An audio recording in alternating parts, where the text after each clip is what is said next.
Otherworldly Evil Monarch, Bab 142. Judul, Pengaruh yang Mengguncang Bumi. Gelombang aura yang dahsyat itu diam-diam membentuk tornado besar. Meskipun badai ini tidak terlihat dengan mata telanjang, itu cukup kuat untuk membunuh banyak orang.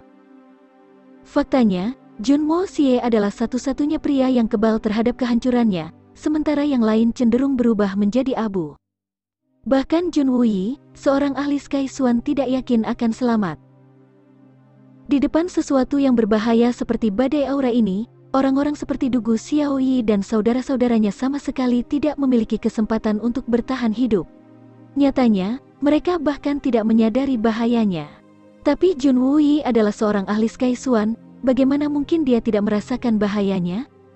Dia telah bertindak tegas dan telah membuat mereka pingsan, dan kemudian membawa mereka keluar dalam upaya putus asa untuk menyelamatkan hidup mereka. Dia telah memutuskan untuk membawa semuanya sekaligus karena dia takut dia mungkin tidak punya waktu untuk melaksanakannya satu persatu. Dalam hal ini pertemuan aura dapat dengan mudah membunuh yang tersisa. Karena itu, Jun Wuyi hanya punya satu pilihan. Bawa semuanya sekaligus.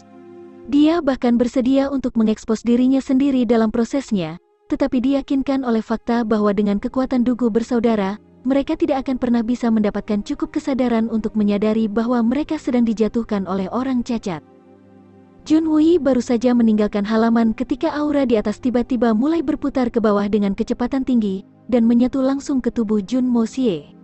Aura langsung menuju pagoda Hongjun membuat suara om, dan menara itu langsung membesar beberapa kali. Itu mengeluarkan banyak sinar cahaya berwarna keemasan bersama dengan cahaya berwarna putih yang terdiri dari aura murni.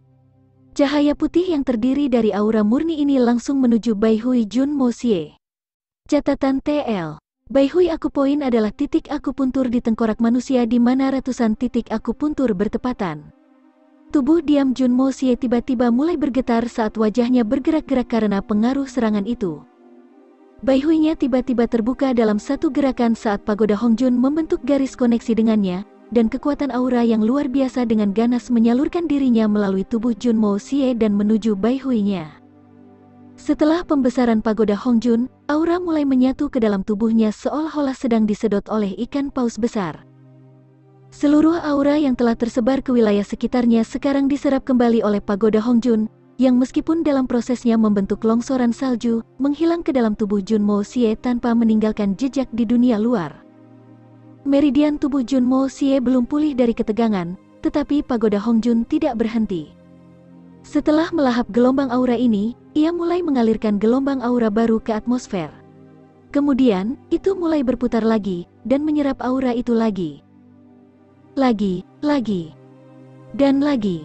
Fakta bahwa Little White masih dengan sengaja berada di pelukan Junmo Xie sudah cukup untuk alasan bahwa aura ini mungkin adalah bentuk aura yang paling murni. Telah menjalani proses penyaringan oleh pagoda Hongjun, aura ini terbukti sangat bermanfaat bagi Little White. Faktanya, sejauh menyangkut binatang Swan, manfaat aura ini tidak ada bandingannya. Pada saat ini, bulu Little White mulai bersinar terang saat dia bersenandung 2 kali kesakitan. Namun, tampaknya anak Swan Beast sadar bahwa ini adalah kesempatan besar baginya karena dia sepertinya dengan paksa menahan rasa sakit yang membuat tulangnya bergetar. Segera bulunya mulai rontok, hanya menyisakan daging dan kulitnya yang telanjang. Bahkan bulu matanya mulai rontok seperti daun pohon di tengah angin musim gugur. Anak Swan Beast membuat beberapa suara lagi saat dia meringis, sementara tubuhnya yang telanjang terus gemetar kesakitan, tetapi dia tidak melepaskan dirinya dari tubuh Junmo Xie. Segera, tubuhnya mulai menumbuhkan lapisan bulu baru, dengan kecepatan yang cukup curam untuk terlihat dengan mata telanjang, dan segera bulu barunya lebih panjang dari yang aslinya. Dia perlahan membuka persendian tubuhnya, yang membuat suara berderak dalam prosesnya. Kemudian, Little White perlahan membuka matanya saat dia merilekskan tubuhnya, dan kemudian menggunakan keempat cakarnya untuk berdiri tegak di depan tubuh Junmo Xie. Dia melihat tubuhnya dengan gembira, dan kemudian berlari 5 atau 6 putaran di sekitar Junmo Xie. Lalu dia tiba-tiba berhenti dan menundukkan kepalanya sebagai rasa terima kasih. Kemudian, dia mengeluarkan lidah mungilnya dan mulai menjilati bulu barunya dengan hati-hati seperti anjing di taman. Gerakan dramatis yang terjadi di dalam tubuh Jun Moxie ini telah meninggalkan pengaruh yang sangat tidak normal di dunia luar, yang dirasakan di seluruh kota Tianxiang dan membuat semua orang panik. Aura yang tidak dapat diatasi yang hampir memecahkan jendela setiap rumah di kota itu tiba-tiba menghilang tanpa jejak, yang membuat semua orang terengah-engah. Makhluk macam apa yang mampu menciptakan momentum yang menghancurkan bumi? Pusaran aura yang tak terlihat telah menempati jarak hampir 10 mil, yang secara efektif berubah menjadi zona terbatas untuk dunia luar. Faktanya, bahkan Spirit Swan tidak akan memiliki keberanian untuk memasuki zona ini dan mencari sumber anomali ini. Meski semua orang penasaran dengan asal mula badai ini, tidak ada yang mau mempertaruhkan nyawa mereka dengan memasuki zona terlarang ini. Ini selalu menjadi cara dunia bereaksi saat menghadapi bahaya. Dalam menghadapi bahaya yang begitu ekstrim, bahkan ahli Spirit Swan yang biasanya sombong dan sombong mulai bertindak seperti semut. Gelombang di dalam aula permata luar biasa gelombang. Seorang pria berjanggut putih berdiri di bawah atap gedung dengan dua pria lain di sampingnya, yaitu Mu Suetong dan Xiao Han. Keterampilan seperti itu, aku takut makhluk ini telah melampaui tingkat Spirit Swan. Wajah sesepuh ke-9 dengan jelas mencerminkan keadaan pikirannya yang terkejut. Aku tidak akan pernah membayangkan bahwa sosok seperti itu pernah ada di dalam kota Tianxiang. Kedua pria di sampingnya sangat terkejut. Xiao Han bertanya, "Tetua ke-9, jika orang ini lebih kuat dari Rosuan, apakah ada alam lain di atasnya?" "Lebih kuat?" Tetua ke-9 dengan lembut menggelengkan kepalanya, dan menjawab dengan tatapan serius di matanya. Kata kuat tidak cukup untuk menggambarkan dunia yang telah dicapai pria ini. Kau tidak akan bisa memahami ini pada tingkat keahlianmu saat ini. Seutas ketakutan muncul di dalam mata sesepuh ke-9, dan kemudian dengan cepat menghilang. Mu Suetong dan Xiao Han menatap kekosongan dengan tidak percaya. Gelombang di luar kota gelombang. 3 peleton mendekati kota Tianxiang, tetapi menghadapi anomali ini, ketiganya segera mengeluarkan perintah dan tim mereka terhenti. Putri kecil Blizzard Silver City terlatih tati turun dari gerbongnya, mengenakan kerudung untuk menutupi wajahnya, dan bergabung dengan para tetua. "Kakek ketiga, mengapa kita berhenti? Kita harus terus maju. Kita belum mencapai tujuan kita." Tetua ketiga dan tetua ke-6 sama-sama merasakan momentum yang mengguncang dunia, dan secara spontan saling memandang, dan telah melihat ekspresi ngeri yang sama di mata satu sama lain. Tetua ke-6 menjulurkan jarinya dan mulai mencolek janggutnya. Momentum yang kita rasakan sebelumnya jelas bukan karena pertarungan. Namun, jika satu orang mampu datang dengan momentum yang begitu besar, maka kekuatannya akan terlalu banyak untuk ditandingi. Aku tidak bisa membayangkan seseorang yang cukup kuat untuk menghasilkan kekuatan yang sangat mengerikan. Dapatkah kamu memikirkan sumber yang mungkin? Saudaraku, mungkin saja orang ini juga mengejar puncak Swan Core level 9 Swan Beast. Kemudian, dia berhenti, menggelengkan kepalanya, dan tersenyum. Jika itu masalahnya, maka kita seperti domba di sarang harimau atau bahkan lebih buruk.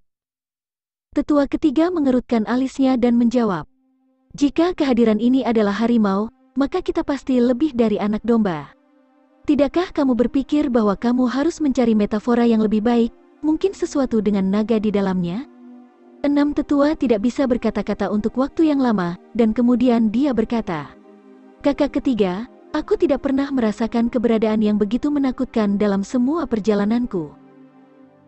Aku takut pria ini telah melampaui puncak Spirit Swan." Tetua ketiga menghela nafas. "Aku juga belum pernah melihat yang seperti ini, dan meskipun aku juga percaya bahwa dia sudah melewati puncak alam Roh Swan, aku percaya bahwa ini mungkin bukan hal yang buruk. Pria ini telah melampaui kekuatan manusia fana. Jadi, bahkan inti Swan Beast level 9 mungkin tidak penting di mata orang seperti itu. Mungkin juga pria ini tinggal di dalam kota Tianxiang dalam pengasingan, dan mungkin telah melepaskan momentumnya untuk menakut-nakuti panglima perang yang mendekat untuk menghalangi dan menakut-nakuti mereka, sangat mungkin karena dia tidak ingin diganggu. Tetapi meskipun demikian, jika sosok yang begitu kuat berada di dalam kota Tianxiang, maka kita harus sangat berhati-hati. Kita tidak bisa mengambil satu langkah pun yang salah, atau menyebabkan pertumpahan darah tanpa alasan." Kata-kata kakak ketiga sangat masuk akal, jadi kita akan melakukan apa yang kamu katakan. Sesepuh ke-6 mengerutkan kening. Bagaimanapun, Ini tidak seperti orang ini akan berlarian di jalanan dan pasar. Ya, itu betul. Aku sangat merasa bahwa bahkan inti Suan dari binatang Suan tingkat 9 tidak akan memiliki nilai di mata keberadaan seperti itu. Aku tidak berpikir penampilannya ada hubungannya dengan Suan Core. Tetua ketiga mengangkat kepalanya saat percikan kegembiraan menyala di matanya. Jika kita bisa bertemu dengan pria ini, maka dia bahkan bisa memberi kita informasi yang mungkin lebih berharga daripada Suan Core itu sendiri. Selama kita memiliki kesempatan untuk bertemu dengan pria ini, risiko apapun sepadan.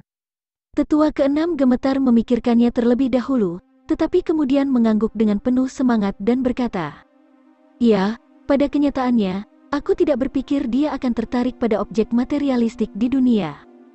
Kekayaan, kemuliaan dan bahkan Suan Core. Jadi bagaimana kita menemukan sesuatu untuk disajikan kepada makhluk seperti itu? Sulit untuk menilai temperamen dari keberadaan seperti itu karena kita belum pernah bertemu orang seperti dia sebelumnya."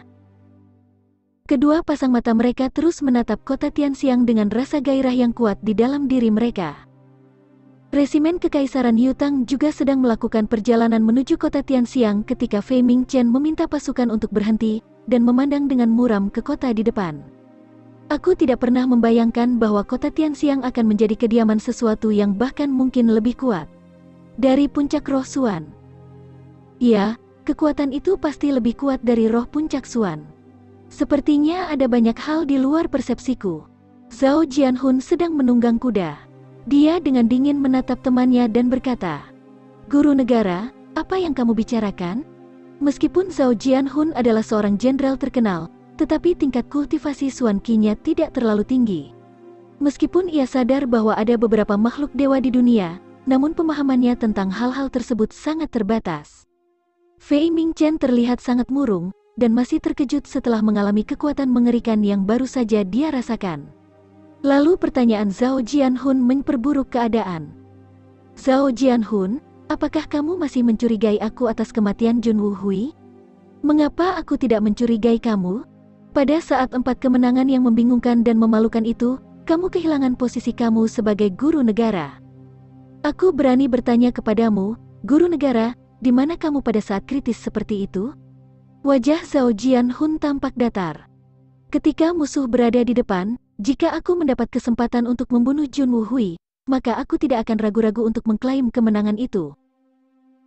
Tapi dia terbunuh oleh intervensi detik terakhir. Kalau tidak, dia akan memenangkan pertempuran."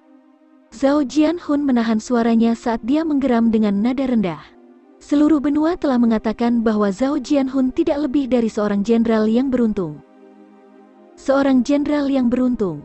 Apa kau bahkan mengerti betapa memalukannya hal itu bagi pria sepertiku?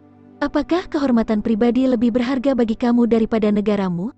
Alis Fei Mingchen menyatu secara provokatif.